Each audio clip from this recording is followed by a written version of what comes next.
नमस्ते सभी लोगों को। मैंने जैसा अपने यूट्यूब चैनल में अपडेट किया था कि मैं एक नए वीडियो के साथ आऊँगी और ये वीडियो जानकारी भरा होगा। और ये मैंने कभी नहीं कहा, तो किसी भी वीडियो में नहीं कहा, मैंने नोटिस किया, तो मैं आज कह रही हूँ कि please like, share and subscribe. Share ज़रूर करें क्योंकि मुझे ऐसा लगता है कि ये वीडियो कई लोगों के काम आ सकता है और ये मैंने अपनी मर्ज़ी से नहीं बनाया है। ये जो है कई लोगों से डिमांड आती थी या जनरल ऐसे क्वेश्चन होता था कि मैम कैसे पता करें कि कौन लड़की कैसी है और बाद में प्रॉब्लम तो नहीं होगी, और ये कुछ साइन होते होंगे, कुछ तो संकेत मिलता होगा। तो हाँ, ये यक्ष प्रश्न है कि कैसी लड़की से शादी करें, क्योंकि इसका कुछ सेट ऐसा जवाब नहीं है। और मैंने ऐसे बहुत सारे घर भी देखे हैं जहाँ बचपन से जान-पहचान होती है, फिर भी वहाँ बाद में चल के रिश्ते खराब हो जाते हैं। तो ये थोड़ा बहुत डेस्टाइन्ड भी होते हैं लोग, लेकिन फिर भी I would say there are signs, कुछ संकेत होते ज़रूर हैं। और अगर हम जानबूझ करके ऐसा कर जाएँ तो फिर किसी और की गलती नहीं है, आपकी अपनी गलती है। तो मैं आपको वो साइन्स थोड़े बहुत बता दूँगी और साथ में ये डिस्क्लेमर भी दे रही हूँ कि अपवाद आपको सब जगह मिलेंगे। अपवाद यानी एक्सेप्शंस, ठीक है? जो भी मैं बोल रही हूँ, श्योर शॉट ज़रूरी नहीं है कि वैसा ही होता हो। श्योर शॉट ज़रूरी नहीं है कि वो मतलब एक सेट फॉर्मूला है, हाँ? पर फिर भी आपको वो ज़रूर हेल्प करेगा। और ये मैं हवा में बात नहीं कर रही हूँ, इसलिए I would like to tell people that मेरे पास 8 साल का एक्सपीरियंस है लोगों को काउंसल करने का। मैंने एक काउंसलिंग सेंटर भी चलाया है पुरुषों के लिए, और सिर्फ पुरुषों से बात करके ये बातें नहीं बोल रही हूँ मैं। मैं उनके पेरेंट्स से बात कर चुकी हूँ, मैं उनकी बहनों से, भाभियों से, इन सब लोगों से मेरी बातचीत हुई है। कॉन्फ्रेंसेस में गई हूँ, टॉक्स दिए हैं इस बारे में, लेक्चर्स दिए हैं कॉलेजेस में। तो मैं ऐसे हवा में बात नहीं कर रही कि मैंने एक दिन उठ करके ऐसे एक यूट्यूब वीडियो बना दिया, नहीं। आई हैव एन एक्सपीरियंस और मैं जो बोलूँगी वो इसलिए बोलूँगी because I have seen that happening, okay? तो स्टार्ट करते हैं हम। तो ब्रॉडली जो है 2 प्रकार की शादी हम लोग देखते हैं, एक लव मैरिज होती है, एक अरेंज मैरिज होती है। और लव मैरिज में जो है ऐसे मान के चला जाता है कि सब कुछ पता होता है एंड एक दूसरे को जानते हैं लोग और पहचानते हैं, साथ रह चुके होते हैं, लिव इन में रहकर भी लोग शादी करते हैं, बट डेफिनेटली गड़बड़ वहाँ भी होती है। अरेंज मैरिज में हाँ, लड़का-लड़की एक दूसरे को बहुत अच्छी तरह से नहीं जानते हैं, परिवार बात कर लेते हैं आपस में और शादी तय कर दी जाती है। प्रॉब्लम वहाँ भी होती है, तो ऐसा आप श्योर शॉट नहीं कह सकते कि वहाँ प्रॉब्लम नहीं होती है, या किसी ये तो अब इर्रिस्पेक्टिव ऑफ रिलिजन भी हो गया, क्योंकि मैंने हिंदू, मुस्लिम्स, क्रिश्चियन सभी शादियों में ऐसे प्रॉब्लम आते, असंतुलन आता देखा है। तो मेरे जो पॉइंट्स हैं वो मेरे एक्सपीरियंसेस के आधार पे हैं। कुछ ओल्ड स्कूल विज़डम है, ओल्ड स्कूल विज़डम यानी जो हमारे पुरखे लोग, पूर्वज लोग जो फ़ॉलो किया करते थे, मुझे ऐसा लगता है कि वो काफ़ी कुछ सही था और थोड़ा ज़्यादा मॉडर्नाइज़ेशन के चक्कर में गड़बड़ हो गई है।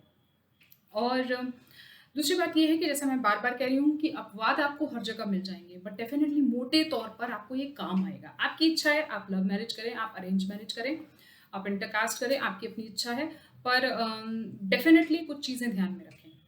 पहली बात, जहाँ पर केस हुआ हो ऑलरेडी, ठीक है? बहन ने केस किया हो या माँ ने केस किया हो या लड़की डिवोर्सी है, तो थोड़ा-सा सोच समझ के लें, क्योंकि आप लोग खुद कहते हैं जब आपके ऊपर केस होता है पहली बार कि अरे हम थाने कैसे जाएँगे, हमारे खानदान में कभी कोई नहीं गया। तो सोचिए, जहाँ ऑलरेडी जा चुके हैं वहाँ पर ये हिचक चली गई है। तो पुलिस को फ़ोन करना, थाने जाना, झगड़ा करना, तो ये बहुत आम बात हो जाएगी वहाँ के लिए। तो जहाँ ऑलरेडी केस हो रखा हो, वहाँ थोड़ा-सा ध्यान रखें, और आपकी मर्ज़ी, आप करना चाहें तो आप करें, मेरे हिसाब से टोटल नो। दूसरी बात, ये मैं फिर कह रही हूँ इस पॉइंट से पहले कि इसमें अपवाद हो सकता है, ठीक है? जहाँ बहनें-बहनें हों, ठीक है? जिनके मल्टीपल, अब जहाँ यहाँ पे जब जो सिस्टर्स होंगी, 4-5 सिस्टर्स होंगी, उनको बहुत बुरा लगेगा सुनकर, पर ये है, ये मैंने पैटर्न देखा है। क्यों पता है? स्त्रियों में आपस में प्रतिस्पर्धा बहुत होती है। There is a lot of competition among women, हाँ, एक फैमिली की। आप ना वहाँ पर भी देखेंगे जहाँ जॉइंट फैमिली होती है, देवरानी-जेठानियाँ होती हैं, बहुत कॉम्पिटिशन हो जाता है। सिस्टर्स में भी आपस में बहुत कॉम्पिटिशन होता है।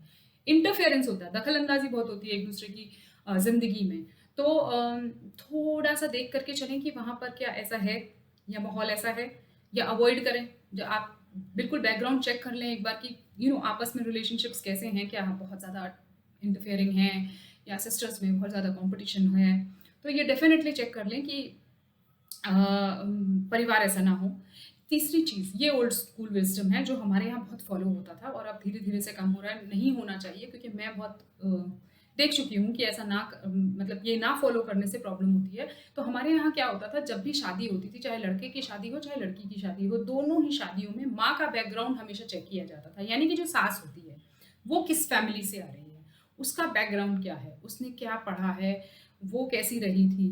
अ, उसका नेचर बहुत कुछ डिपेंड करता है बेटी के ऊपर। क्योंकि आप देखेंगे कि अगर माँ ही फादर की रिस्पेक्ट नहीं कर रही है, पिता की रिस्पेक्ट नहीं कर रही है, वो ही बदतमीज़ी से बात कर रही है अपने हस्बैंड से, तो आप क्या एक्सपेक्ट करते हैं कि इस लड़की ने बचपन से ही वो अब्यूज़ देखा होगा।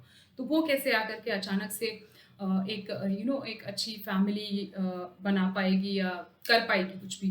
तो ये डेफ़िनिटली चेक करें कि माँ का बैकग्राउंड कैसा रहा है और माँ का बिहेवियर पापा के साथ कैसा है, फादर के साथ कैसा है लड़की के, क्योंकि वो बहुत कुछ डिफाइन कर देगा।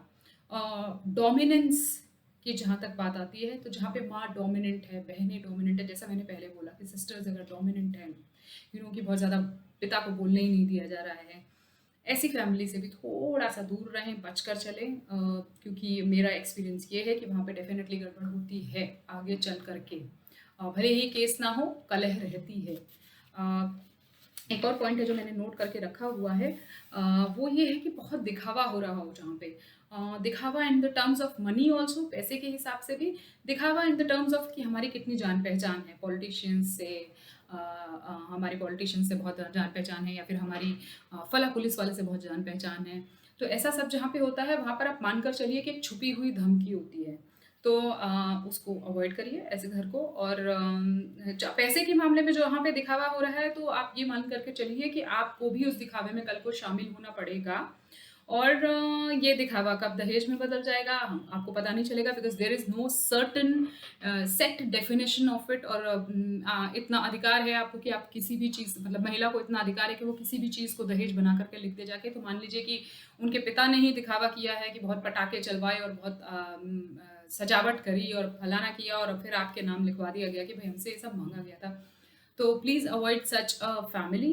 और जहाँ पर हो भी वहाँ पर सोच समझ करके और पूरा डिसीजन लीजिए। बहुत इंपॉर्टेंट चीज़ जो लास्ट मैंने एक पॉइंट लिख करके रखा हुआ है, जो कुछ पॉइंट ही मैंने नोट किए हैं मोटे मोटे तौर पर। वो जो लास्ट पॉइंट है वो ये है कि जहाँ बिल्कुल ही जान पहचान ना हो। क्योंकि आजकल क्या है ना, पहले की तरह नहीं रह गया है कि आपका एक पंडित आएगा जो शादी करवाएगा, जो बताएगा कि फला एक लड़की है, शी इज़ वेरी गुड और उससे शादी कर लीजिए। अभी क्या है, वेबसाइट्स चलती हैं। तो वेबसाइट में क्या होता है ना, सबसे बड़ा झोल ये होता है कि आपको पता ही नहीं होता। तो ऐसे प्लीज़, ऐसे किसी भी शहर में ऐसे शादी मत करिए कि मतलब जहाँ पे आपकी कोई जान पहचान ही ना हो, कोई आपको जानता ही ना हो। मेरे पास ना एक बड़ा फर्स्ट हैंड एक्सपीरियंस है। एक लड़का था, गुजरात का लड़का था, और उसने जा करके उड़ीसा में शादी कर ली थी। और वो किसी को भी नहीं जानता था, ऑब्वियसली कैसे जानता होगा। वहाँ पे किसी को नहीं जानता था। बाद में गड़बड़ हुई जब भी, और उसकी जब अरेस्ट हुई, ठीक है, उसकी अरेस्ट हो गई थी। उड़ीसा में उसकी जान पहचान का कोई था ही नहीं, ज़मानत कौन लेता, बहुत ही मुश्किल हुई थी उस केस में। तो मुझे ऐसा लगा, और ऐसे मैंने 2-3 केसेस और देखे कि जहाँ पर लड़का दिल्ली का था और उसने चेन्नई में जा करके शादी कर ली। तो ऐसे मैंने काफ़ी सारे केसेस देखे हैं। ऐसा बिल्कुल भी ऐसा मत करिए। मैं ये कह नहीं रही हूँ कि मान के चलिए कि कल को केस होगा, लेकिन फिर भी आप सारी पॉसिबिलिटीज़ के साथ चलिए कि एटलीस्ट आपकी हेल्प के लिए कोई तो हो आस-पास, सपोर्ट के लिए अवेलेबल हों लोग। बाकी मुझे ऐसा लगता है, कुल परंपरा के अनुसार शादी करिए। परिवार वाले जहाँ पे इन्वॉल्व होते हैं वहाँ गड़बड़ भी होती है और नहीं भी होती है। गड़बड़ इसलिए होती है कि बहुत इंटरफेरेंस हो जाता है कि मामा कुछ कह रहे हैं, चाचा कुछ कह रहे हैं, और फिर बहुत किचपिच-किचपिच। और या फिर ये होता है कि हाँ भाई, दोनों फैमिलीज़ बैठ करके बातचीत हो रही है, फाइनली सेटलमेंट ही होता है सारे केसेज़ में। और यहाँ पर जो है, हमारे यहाँ कहा जाता है कि दबाव में होती है फैमिली, तो जल्दी हो जाता है सब कुछ ठीक। तो ये भी कोई श्योर शॉट नहीं है, बट फिर भी आप अगर अपने हिसाब से, अपने आप को देखकर, अपनी स्तर को देखकर, अपना बैकग्राउंड देखकर, लड़की का बैकग्राउंड देखकर, एक जो बराबरी का जो रिश्ता होता है, वो हमेशा अच्छा रहता है।